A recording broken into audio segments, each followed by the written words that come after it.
네, 옷 사기 시작했다, 발주량 늘어난 의류 OEM 이렇게 가져오셨는데요. 아무래도 의식주 우리 생활에 밀접한 영향을 가지고 있고 또 여러분들도 옷을 최근 들어서 좀 사시는지 모르겠네요. 확실히 코로나에서 좀 벗어나고 나서 뭔가 또 옷장도 채우고 싶고 또 예쁜 옷 입고 나들이도 가고 싶고 이런 부분들이 반영된 듯합니다. 최근 들어서는 게다가 또 의류 OEM 관련된 종목군들 주가가 오름세를 많이 나타내기도 했는데 의류하면은 재고 부분을 좀 빼놓을 수가 없잖아요. 옷 사기 시작해서 재고는 좀 줄고 있나요? 말씀해주신 것처럼 저도 진짜 옷을 최근 들어서 많이 사기 시작한 것 같아요. 대표적으로 우리나라 이제 국내 OEM 기업들은 뭐 영원무역도 있고요, 또 한세실업도 있고 화승 엔터프라이즈도 있는데요. 이들 기업들은 아무래도 이제 갭이라던가 또 노스페이스, 아디다스, 룰루레몬과 같이 해외 쪽 뭐 의류나 잡화 이런 브랜드를 대신 만들어서 좀 공급하고 있는 OEM 기업이라고 보시면 되겠습니다. 특히나 이제 영원무역이나 한세실업 같은 경우에는요, 미국 쪽의 수출 비중이 각각 50에서 90% 수준이거든요. 따라서 약간 미국의 내수 경기에 크게 영향을 받는다라고 보시면 될 것 같습니다. 사실 말씀해 주신 것처럼 영원무역이랑 한세실업이 지난 상반기 동안에 일단은 주가가 좀 저조했는데 최근 들어서 오름세를 보이고 있어요. 근데 이제 상반기 동안 주가가 저조한 와중에 그래도 실적은 또 좋게 나오고 있었거든요. 일단 영원무역의 1분기 매출 영업이익 같은 경우에는 모두 다 시장의 기대치보다 상회하는 모습들을 보여줬고요. 한세실업도 매출은 기대보다 일단 좀 하회는 했지만 그래도 영업이익 같은 경우에는 기대보단 75% 이상 좋게 나오면서 실적도 나쁘지 않았습니다. 그럼에도 불구하고 상반기 동안에 이들 기업들이 약간 주가에 반영을 하지 못했던 이유는요. 아무래도 이제 재고와 관련한 이슈가 있다 보니까 이런 부분들이 좀 주가에 반영이 되지 못하는 것 같습니다. OEM 기업들은요. 인플레이션 이런 것들을 겪으면서 아무래도 이제 사람들이 소비를 좀 위축하다 보니까 그동안 계속해서 재고 과잉에 좀 시달려왔던 부분들이 있었거든요. 미국의 의류 소매 재고를 좀 살펴보면 2020년 8월에 가장 재고가 최정점을 찍었었고요. 그래서 재고를 좀 감축하기 위해서 작년 3분기부터는 뭐 룰루레몬이나 갭에서 좀 주문량을 줄이면서 재고 감축을 위해서 좀 노력하는 모습들을 보여주기도 했습니다. 어찌됐건 뭐 3월에는 정점이라고 말씀을 드렸는데요. 이 정점치가 한 31% 정도를 딱 찍고 그래도 그 뒤부터는 매월마다 약간의 감소폭을 좀 보여주는 모습들을 보여줬고요. 올해 1월에는 13%까지 내려오는 모습들을 보여줬고 6월에는 5%대까지 상당히 많이 떨어진 모습들을 좀 보여주고 있습니다. 이렇게 재고율이 줄어들면서 이제 OEM 업황이 저점을 찍고 이제는 회복할 것이다라는 기대감이 좀 생겨나고 있는 것 같고요. 이런 모습들 때문에 최근에 약간 주가에 반영이 되고 있는 모습들이 보여지고 있는 것 같습니다. 네, 조금 전에 또 영업무역 얘기해 주시면서 룰루레몬 뭐 이런 업체들을 언급을 해주셨는데 확실히 저도 요즘엔 정장보다는 좀 편한 옷 많이 찾는 것 같아요. 그리고 또 이제 운동을 하게 되니까 룰루레몬 얘기가 확 귀에 꽂히는데 룰루레몬이 3월 달인가요? 그때 실적 나오고 막 급등을 해가지고 아 내가 사서 오르는 거야 이런 생각도 했었는데 실제로 좀 룰루레몬 실적이라든지 아니면 이쪽에서 재고 감소율이 나온다면은 영업무역에도 좋을 것 같고요. 네. 사실 이제 룰루레몬 저도 이제 운동을 최근에 열심히 시작하면서 레깅스를 브랜드별로 모으고 있었거든요. 근데 사실 룰루레몬 레깅스는 아직 한 번도 입어보지는 못했어요. 가격이 이게 또 사악하죠. 맞아요. 이게 또 요가복 업계 샤넬이라고 불리면서 사실 다른 브랜드보다는 약간의 가격이 좀 비싼 감이 없지 않아 있습니다. 하지만 그럼에도 불구하고 워낙에도 인기가 많은 브랜드고요. 워낙 또 해외 쪽에서 인플루언서들이나 배우들도 많이 즐겨 입는다라고 유명한 브랜드이기도 합니다. 이 요가복이 말씀해 주신 것처럼 이제는 사람들이 뭐 운동을 하기 위해서만 요가복을 입는 게 아니라 그냥 일상생활 아웃도어 복들도 이제 일상복처럼 편안하게 입는 시대가 되다 보니까 이런 부분들이 좀 수요를 자극하고 있는 모습들이 보여지고 있고요. 사실 미국이 지난 계속해서 이제 좀 인플레이션을 겪는 동안에도 룰루레몬의 1분기 실적이 사실 좀 좋았어요. 룰루레몬의 매출이 일단은 월가에서는 한 2조 5천억 원 정도 될 것이다라고 예상을 했지만요. 이 월가의 예상보다 조금 더 상회했습니다. 2조 한 6천억 원 정도로 이제 매출이 나오면서 실적이 좋게 나왔고요. 작년 1분기보다도 한 24% 정도나 매출이 늘어났다라고 합니다. 물론 이제 작년 같은 경우에는요, 중국이 아무래도 이제 제로 코로나 정책을 하다 보니까 룰루레몬의 중국 쪽 지점들이 몇 개가 좀 폐쇄가 된 것들이 있어요. 그렇다 보니까 이제 작년 같은 경우에는 매출이 이런 부분에서 좀 타격을 받았지만 그래도 이제 1분기부터는 다시 폐쇄했던 매장들이 오픈을 하기 시작하면서 이런 부분들이 다시 매출에 좀 영향을 줬고요. 그래서 이제 중국 쪽 매출이 작년 1분기보다 한 79% 정도 늘어난 영향도 있습니다. 인플레이션으로 인해서 결국엔 뭐 소비가 좀 침체가 됐지만요. 그럼에도 불구하고 온라인 판매를 포함한 단일 점포의 매출은 지난해 같은 기간보다 한 28% 정도 증가했다라고 하니까요. 수요가 굉장히 많이 회복이 됐다라는 것을 확인을 할 수가 있겠습니다. 이렇게 잘 팔리는 것도 잘 팔리는 거지만요. 여기에 추가적으로 조금 더 긍정적이었던 부분이 항공운임이 많이 감소가 됐습니다. 이런 부분 쪽에서도 약간의 이익률을 상승시키는 좀 긍정적인 요인이 된 것 같고요.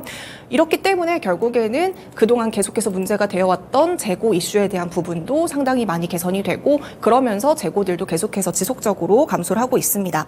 2022년 1분기까지만 하더라도 이 룰루레몬의 재고율 같은 경우에는 74%까지 올랐었어요. 굉장히 높은 수준이었는데요. 2022년 3분기부터 이제 재고가 계속해서 좀 상승하는 모습들을 보여주다가 그래도 2022년 4분기부터는 감소폭이 줄어들기 시작했고요. 49%대까지 재고율이 내려왔고요. 올해 1분기에는 23.9%까지 내려왔으니까 2022년 1분기 74%, 지금 23%라고 한다면 굉장히 많이 떨어졌다라는 걸 확인할 수 있습니다. 네, 수치로도 확실히 좀 확인이 되는 것 같은데 네. 그러면은 지금까지는 룰루레몬의 좋은 얘기고 네. 룰루레몬에 이렇게 또 재고가 줄어들면 재고를 채우기 위한 수요도 생길 것이고 영업무역 발주량도 좀 늘어나고 그런가요? 룰루레몬은 이제 영업무역의 OEM 전체 매출의 한 10% 정도를 차지하고 있다고 합니다. 따라서 이제 증권가에서도 앞으로 이제 수주는 룰루레몬 쪽에서 좀 안정적으로 계속해서 나올 것이다라고 예측을 하고 있고요. 더불어서 룰루레몬이 그동안에는 2030 여성들을 좀 타겟으로 요가복이랑 여러 가지 제품들을 출시를 했지만요. 앞으로는 남성복 쪽에서도 매출을 내겠다라고 새로운 목표를 좀 제시한 바 있습니다.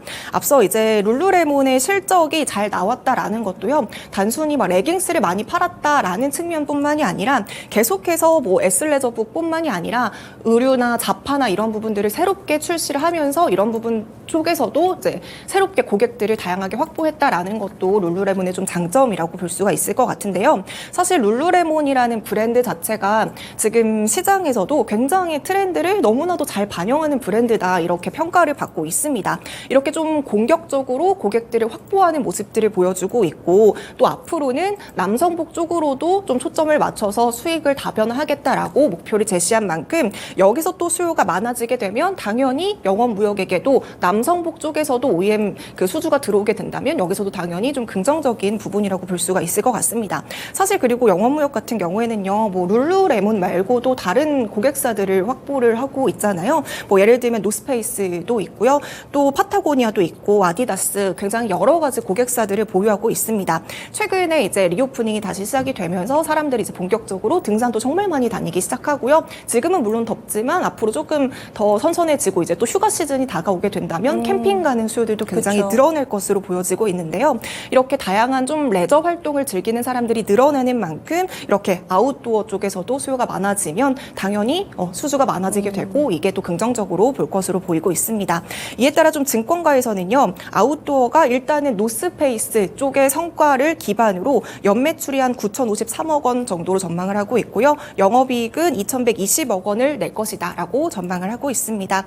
이렇게 좀 수요가 늘어날 것이 좀 예측이 되고 있는 상황이잖아요. 그래서 지금 영업무역 쪽에서도요, 생산시설을 꾸준하게 좀 확대하는 모습들도 함께 보여주고 있습니다. 지금 영업무역 같은 경우에는요, 본인들이 벌어낸 순이익의 한 3분의 1 정도를 방글라데시 그리고 또 베트남 쪽에 좀 생산시설을 증설하고 이런 쪽에 좀 투자를 하는 모습들을 보여주고 있고요. 또 이제 계속해서 재투자하는 모습들도 보여주면서 올해 3분기에는 인도 쪽의 내수 시장도 함께 진출할 것이다라는 목표도 내세우고 있습니다. 네, 해외에서 점차 좀 영역을 확대해 나가고 있고 특히나 영업무역 같은 어찌 보면 의류주들은 투자하는 게 난이도가 많이 높지는 않다라는 생각을 한 게 한 10년 된 얘기 같은데 등골 브레이커라고 혹시 들어보셨어요? 네, 알죠. 네, 이 학창 시절에 등골 브레이커라고 이 노스페이스의 그 패딩이 정말 유행을 네. 하면서 그때도 영업무역, 뭐 한세실험 이런 OEM 업체들 주가가 올랐는데 의류주 투자하고 싶으면 어떤 옷이 잘 팔리는지 그럼 맞아요. 보면 될 것 같아요. 요즘 파타고니아도 사실 없어서 못 파는 맞아요. 그런 브랜드인데 그래서 영업무역에 대한 얘기를 좀 해봤고 지금 룰루레몬으로 시작해서 우리 쪽에서의 접점 영업무역을 알아봤다면 또 볼만한 그런 아이디어 어떤 게 있을까요? 네, 일단 그러면 다시 재고자산 추이로 다시 돌아가 돌아가서 좀 생각을 해본다면요. 이번 1분기에 여러 가지 글로벌 기업들 중에서 재고 자산 감소폭이 가장 크게 나왔던 브랜드가 일단 캐주얼 의류 브랜드인 갭이라는 브랜드. 아, 갭이 잘 팔려요? 네, 이쪽에서 재고가 상당히 많이 줄어들었다라고 합니다. 뒤에서도 말씀드리겠지만 뭐 할인율 때문에 좀 잘 팔린 부분들도 있지만서도요. 역시 박리담입니다. 맞습니다. 네. 어찌됐건 이제 1분기 실적은 갭 같은 경우에는요, 매출이 한 5.8% 수준으로 좀 감소한 부분을 보여줬고요. 여전히 영업 손실도 있었기 때문에 적자를 벗어나지 못하는 모습들을 보여줬습니다. 갭에서. 하지만 시장에서는 이렇게 실적이 발표하고 나서도 주가가 상승하는 모습들을 보여줬는데, 시장에서는 좀 주목하고 있는 게 적자 쪽에 초점을 맞추는 게 아니라 손실폭이 크게 줄어들었다라는 쪽에 좀 초점을 맞추면서 실적 발표 이후에 갭의 시간외 거래선 16% 정도 급등하는 모습들도 보여주고 있습니다. 사실 갭이 이전에도 룰루레몬과 다른 뭐 브랜드와 마찬가지로 재고 자산이 상당히 많이 쌓여 있었던 브랜드였었는데요. 제가 앞서도 잠깐 말씀을 드렸지만 이런 재고들을 좀 털기 위해서 할인폭을 굉장히 많이 큰 폭으로 내세우면서 상당 부분 재고들을 좀 털어내는 모습들을 보여줬고요. 그리고 더불어서 갭에서는요, 비용 절감, 효율화를 위해서 인원을 감축하거나 실적이 좀 저조한 매장들은 정리를 하는 모습들을 보여주면서 이런 쪽에서도 비용을 좀 상당 부분 많이 개선시킨 부분도 있습니다. 지금 한세실업 같은 경우에 갭을 고객사로 두고 있는 기업이거든요. 그래서 지금 한세실업의 경우에는요, 2분기 매출 전망치가 전년 동기 대비 한 22% 정도 감소한 4,776억 원 정도를 증권가에서는 전망을 하고 있고요. 영업이익 또한 30% 줄어들었을 것이다라고 전망을 하고 있습니다. 왜냐하면 지금 한세실업도 갭 말고도 다른 여러 가지 고객사들이 있잖아요. 그런데 이런 고객사별로 재고 축소를 한다거나 뭐 발주 시점 이런 것들에 좀 차이가 있다 보니까 2분기에는 이런 것들이 반영이 돼서 약간 감소할 것이다라고 전망을 하고 있습니다. 하지만 이제 한세실업의 수주가 좀 플러스로 증가하는 시점을 본다면 그 시점이 4분기부터가 될 것이다라고 이제 증권가에서는 이야기를 하고 있는 상황이고요. 그리고 이제 한세실업 같은 경우에는 그래도 고객사 중에 가장 규모가 큰 브랜드가 방금 말씀드렸던 갭입니다. 그렇기 때문에 갭의 재고 감소폭이 크게 두드러지고 있다라는 점이 좀 긍정적이기 때문에 하반기부터는 한세실업도 이제는 실적이 좀 반등될 것이다라고 증권가에서는 예측하고 있습니다. 그래서 두 종목의 주가 차트만 보더라도 네. 영업무역이 더 가파르게 올랐었고 한세실업은 오늘은 좀 좋기는 한데 그동안의 퍼포먼스로 보자면은 약간 영업무역이 좀 못 미치는 감이 없지 않아 있어요. 이 부분 또 갭에서 투자 아이디어를 찾아서 또 한세실업으로 연결을 해봤습니다. 이 의류하면은 사실 네. 얼마나 잘 팔리냐 그리고 소비심리 이런 것도 중요하지만 우리가 뭐 원가율이라든지 맞아요. 환율 이런 것도 고려를 해야 되잖아요. 뭔가 좀 의미 있는 변화가 있는 부분이 있을까요? 이제 국제 면화 가격이 떨어지고 있다라는 부분들이 최근 들어서 나오고 있는데요. 이제 2021년 그쯤부터 국제 면화 가격이 한창 뭐 2배 이상 급등하던 시절이 있었어요. 이제 면화의 주요 원산지가 인도랑 미국 쪽이거든요. 근데 그 시기에 뭐 가뭄이라던가 여러 가지 좀 기후 변화들이 함께 물려오면서 재배 면적이 줄어들었다라는 거죠. 이런 부분들 때문에 한 2021년부터는 면화 가격이 좀 크게 급등했던 적이 있었습니다. 면화뿐만이 아니라 뭐 그 시기에는 원자재라던가 폴리에스터라던가 여러 원자재들이 다 올랐던 시기였고요. 이 과정에서 아무래도 의류 OEM 단가도 급격하게 상승을 했던 바가 있습니다. 하지만 올해 들어서 이 원자재 선물 가격이 약간 하향 안정화된 국면들이 보여지고 있고요. 또 하향 안정화되고 있지만 그럼에도 불구하고 그 시절에 올랐던 단가는 지금 다시 조정하지 않고 그대로 높은 가격대를 유지하고 있습니다. 이런 것들도 어떻게 보면 또 이제 의류 OEM 기업들에게는 수익성 측면에서 좀 긍정적으로 볼 수가 있을 것 같고요.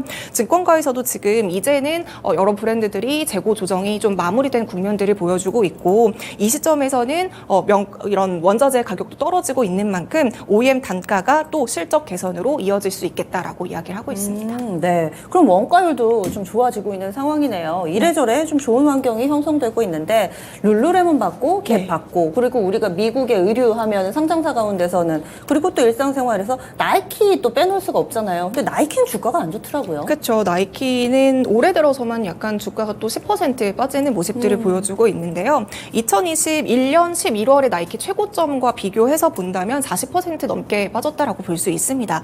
역시나 나이키도 마찬가지로 재고 부담이 굉장히 상당했던 부분들이 있었거든요. 지금 전 세계 나이키 매출의 3위를 차지하고 있는 국가가 중국입니다. 하지만 중국이 역시나 또 제로 코로나 정책을 하기 시작하면서 있어서 수요가 좀 이 부분에 대해서 많이 부진하다 보니까 재고가 과잉적으로 좀 쌓이게 된 부분들이 있을 것 그리고 같고요. 반미 운동 이런 것도 있지 않았어요?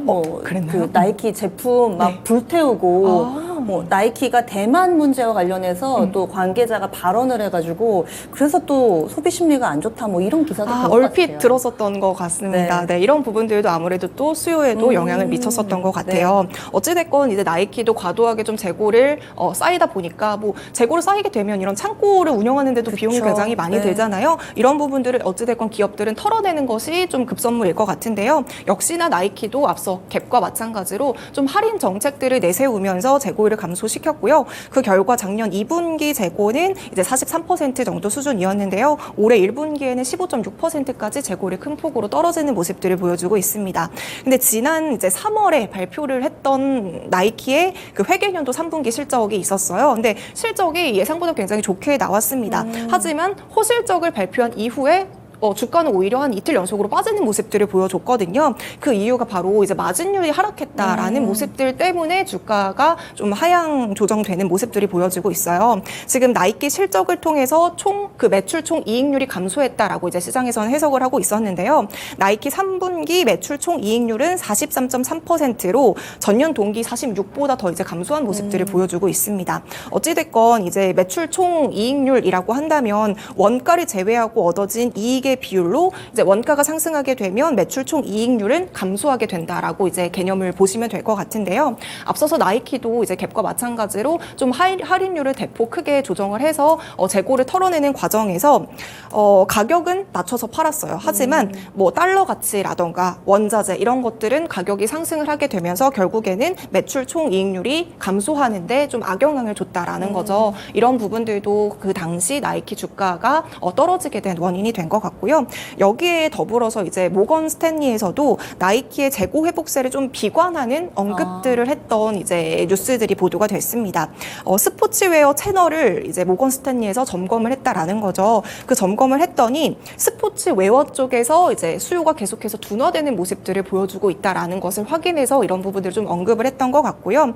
그래서 이런 부분들을 봐서는 나이키 재고 회복세가 우리가 예상했던 것만큼 훨씬 더 가파르게 회복이 될 것이다라는 부분은 아닐 수도 있다. 그렇게 장밋빛 전망은 아닐 것이다라고 이렇게 좀 경고한 바 있습니다. 여기에 더불어서 지금 나이키에서는 좀 도매 쪽에서도 우려되는 시선들이 나오고 있거든요. 지금 미국의 풋라커라고 아시죠? 그 풋라커 맞아요. 채널이죠. 네, 그쪽에는 뭐 나이키뿐만이 아니라 다양한 신발 업체들이 입점이 돼서 이제 판매가 되고 있는데 어찌됐건 풋라커의 매출 한 70%를 차지하고 있는 게 나이키의 신발입니다. 하지만 이제 올해 3월부터 그 나이키 신발 쪽에서 수요가 굉장히 많이 감소하고 있다라는 거죠. 이런 부분들도 결국에는 좀 도매 쪽에서도 재고가 많이 과잉적으로 쌓이게 될 것이다라는 부분도 함께 우려가 나오고 있고요. 그래서 나이키에서도 이런 부분들을 좀 우려한 것 같아요. 그래서 앞으로는 도매 유통업체랑 신규 계약을 꾸준히 맺어가지고 수익 방어에 나서겠다라는 계획도 추가적으로 새롭게 내놓고 있습니다. 그래도 이제 국내 증권가에서는 이제 이거는 이제 그 모건 스탠리랑 다른 부분들이었지만 그래도 이제 국내 증권가에서 나이키를 좀 긍정적으로 보고 있는 부분은 이제 중국 쪽에서의 그 수출 규모가 계속해서 늘어나고 있다. 이런 점들을 좀 꼽아서 회복하고 있다. 이런 점들이 좀 긍정적이라고 얘기를 하고 있고요. 하지만 다만 제가 앞서도 말했다시피 룰루레몬이 에슬레저 룩뿐만이 아니라 굉장히 자파 쪽으로도 많이 다양하게 신제품을 출시하고 있잖아요. 그래서 지금은 약간 룰루레몬이 나이키를 위협하고 있는 상대로 좀 시장에서는 좀 해석을 하고 있는 부분들도 있는 것 같습니다. 그렇군요. 네. 또 이렇게 투자자 입장에서 보면 안 보이던 것들이 보이는 것 같아요. 사실 소비자 입장에서는 룰루레몬과 나이키는 완전히 결이 다른 브랜드라고 생각을 했었는데 룰루레몬 라인업을 확대하면서 또 뜨는 별, 지는 별이 또 따로 있구나. 이렇게 생각을 해봤습니다. 오늘 의류 관련해서요. 아마 국내에서 OEM 투자하시는 분들께도 도움되는 정보였겠지만은 해외 직접 투자하시는 분들도 오늘 많은 기업에 대한 언급이 있었습니다. 이 부분 참고하시면은 충분히 좀 도움이 될 것 같아요. 최근 들어서 원달러 환율 상승세 타면서 또 OEM 관련된 종목분들 많이 보셨을 텐데 이렇게 실적 전망까지 함께 다뤄봤습니다. 첫 번째 이슈 여기서 정리하고요. 그럼 두 번째 넘어가겠습니다.